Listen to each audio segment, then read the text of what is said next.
Hi, this is Roger. Thanks for dropping by. It's early in the day and it looks like we're going to have our first dull day for a long time, and I really hope we get some rain.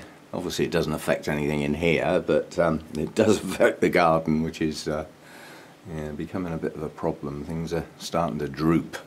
I need to get a hose out there so that I can have a fast splash round in the dry spells, which we don't get very often. It's not a big deal.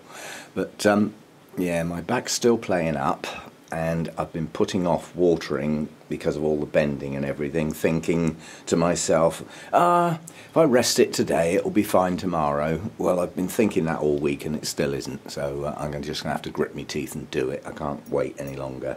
But I thought we'd have a quick look round before I start, because basically I need to water today and not film, if you know what I mean. So yes, this is early in the day and it's a bit dull at the moment. It's not very warm in here yet either. It's only 20. Right, things to look at. Quick look at Senilli. Everybody likes to see that one. It's looking nice at the moment, and the new growths are starting to push on. So you know, the plant will get larger and stronger as the year goes on. These were unexpected blooms at the end of the day. It didn't get rested. I tried to grow it on through the winter. It was out of season anyway. It was worth a try, and it worked. You know, the canes did push on a bit through the winter, but it does mean I'll be losing some leaves at a strange time of year. But managed to get some blooms. That's good stuff. Love the green in the centre of those blooms, and they last reasonably well. Not a huge amount of time, but reasonably well. My little Neophonetas have opened. It's the first spike I've had on here for a long time. Obviously you're not going to be able to see the delicacy of these blooms because they are small, very small in fact, but 3 have opened. The 4th one will open during today probably, and then in a day or two I'll be able to come out here at night, and those tiny little blooms will fill the grow room with fragrance. And I've forgotten, so long since that bloomed, what the fragrance is like. I'll let you know. But it's opened and it has got a spike, so I'm pleased with that. They are delicate, very tiny, but nice to see. Haven't seen them for a while. You won't see much up in here because it's silhouetted, but my species Tolumnia blooms are about to open. You can appreciate these are tiny blooms. I think they're a bright yellow, but they are tiny. It is a species. This spike next to it is actually a hybrid. That's coming on nicely, and that's going to have a lot of blooms. That's a good spike for a plant that to me still seems a little weak, although it is now pushing out a good root system at long last. So it'll get its strength back now. So that's those two. Oh. What else? This I am absolutely delighted with. This is one of the big box orchids, I believe.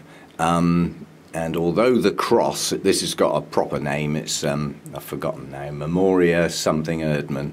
I'm not going to get the tag out. It means stretching. That's not comfortable at the moment.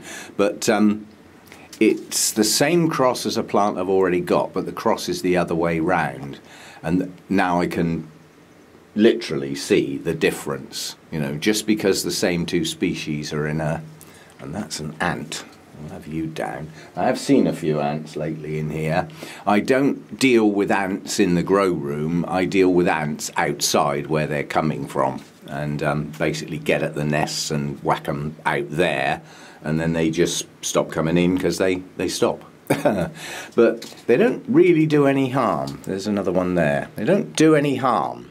I just find them annoying. Their movement keeps distracting me. I keep looking at the movement. There's one on a bloom there at the back.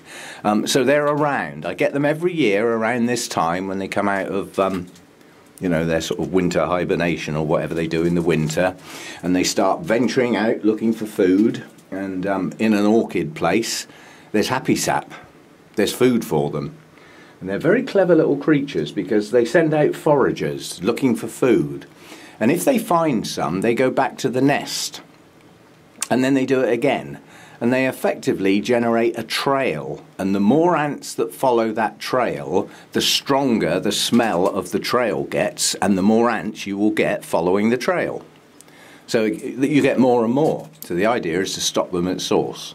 But as I say, they don't do any harm. They will do if they start making nests in your pot, you know, because they'll chew everything to pieces. So that's a different matter altogether. But walking around on the plants and visiting the blooms, they don't really do any harm. I just don't want them in here, basically. But this is fantastic because this one has come out with a pink tinge, as opposed to the other one I've got where the cross is the other way round, and they're white. Same colour lip, but this one's got that pink tinge. So to me, this is a more attractive plant. Okay, that's about 6 ants I've killed out here already. So they are getting about. I do need to deal with them. I haven't seen any on the pinguiculars yet. It would be nice if they could find them, then they wouldn't get away. This is awkward. The Dendrobium friedrichianum is opening well now. Blooms are attractive. They don't last ages. Long cane, you know, winter resting type dendrobiums don't normally have long lasting blooms, but it's a lovely splash of a nice pale yellow. Very attractive blooms. That's looking good. Hercoglossom still, this is a nuisance at the moment because it's still got buds to come. And there are lovely areas where there are lovely fresh blooms that have recently opened. But in amongst parts of the plants are blooms that are going over, and they turn brown very, very fast when they fade, and then they make the plant look tatty. So I seem to be spending half my life going around picking off dead blooms off this at the moment. But there's still buds to come. Here and up here, so I've still got buds, and there's a whole fresh section up under there that's looking nice at the moment. Wedding Bells is in full flood at the moment. Most of the buds are now open on there. That needs to be moved because if you look up behind it, there's a Shelob Tolkien spike that's opening, and it's in the middle of that leaf section. I mean, one spike's out here looking nice, but the other two are up the back of the plant. I think I may have to stake those, even though they won't look quite right. They're going to look better than buried at the back there, so I'll stick them upright. The Brassia is opening nicely now. This is quite difficult to get the blooms in shot because they're so long. You know, these, you know, they're from here, down here, and then up here. So these are massive blooms from top to toe. Lovely patterning on this one. And quite honestly, it's a dull day today, but the next bright day we get, this is going to start pushing the fragrance out. And it's a spicy, sweet smell. I'm really looking forward to that. That's looking good. Come on, brain. Wildcat Cheetah. Buds are getting their colour now, so they won't be long for opening. They've got a nice splash. That's a deep yellow, deep golden yellow with nice waxy looking flowers that are quite long lasting, so that'll look good soon. The Naevium, Odontoglossum species, the fourth spike is opening now, so that's virtually all 4 spikes opening all at once. Cherry Baby's about to drop. I keep finding them on the floor, so that's on its way out. And there isn't anything new apart from that. There's still a few other things lurking around, but yeah, that's the sort of new stuff and the progression on some of the plants. And quite honestly, it's still looking quite good out here. Very thin on the ground on the Cattleya front, and there's literally only one Cattleya in bloom at the moment. These blooms have been on this plant a long time, and they're still firm. They still don't seem to be showing any signs of fading yet. But at the moment on the Cattleyas, there's no new sheaths. There's new growths coming out all over the place, but nothing has reached that mature stage where you can sort of see buds starting to form. The Ivanagara apple blossom is still looking nice.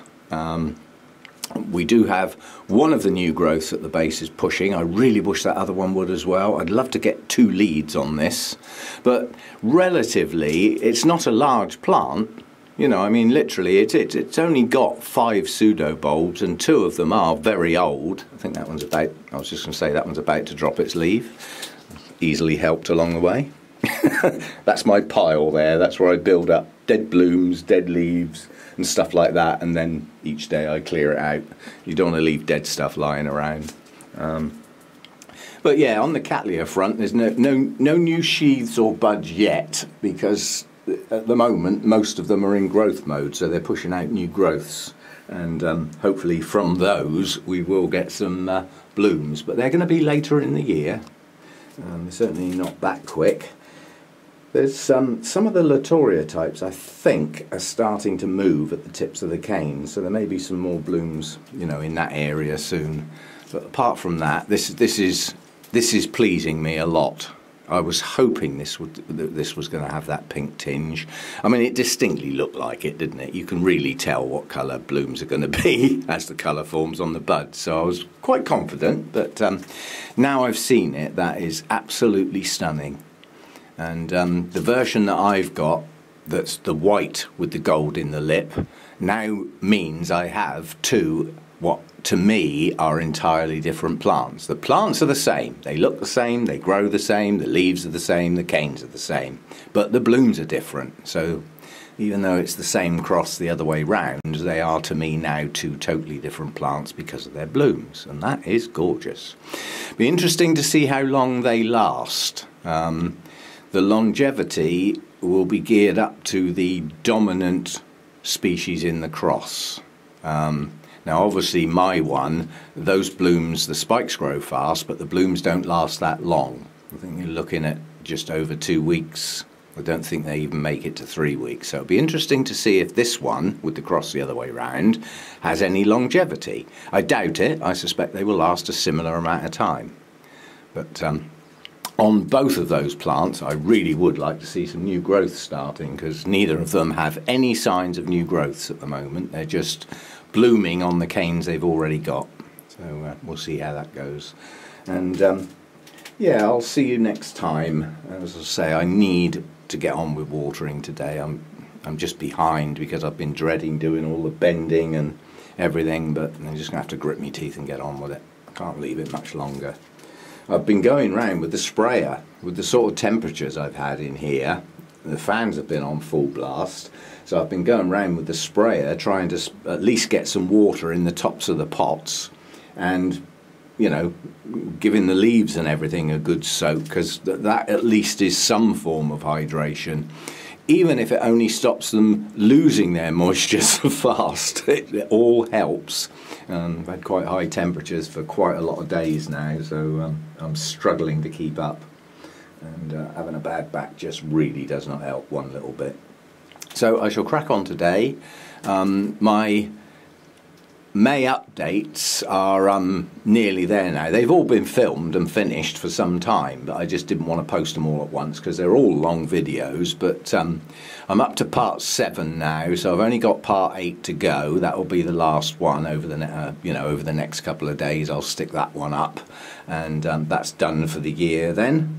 And then we'll have another go at something similar at the end of the year.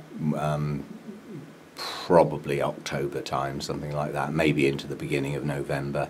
But most of the conversation at that time of year is how to deal with the winter resting dendrobiums and everything, so be a different sort of topic on the go.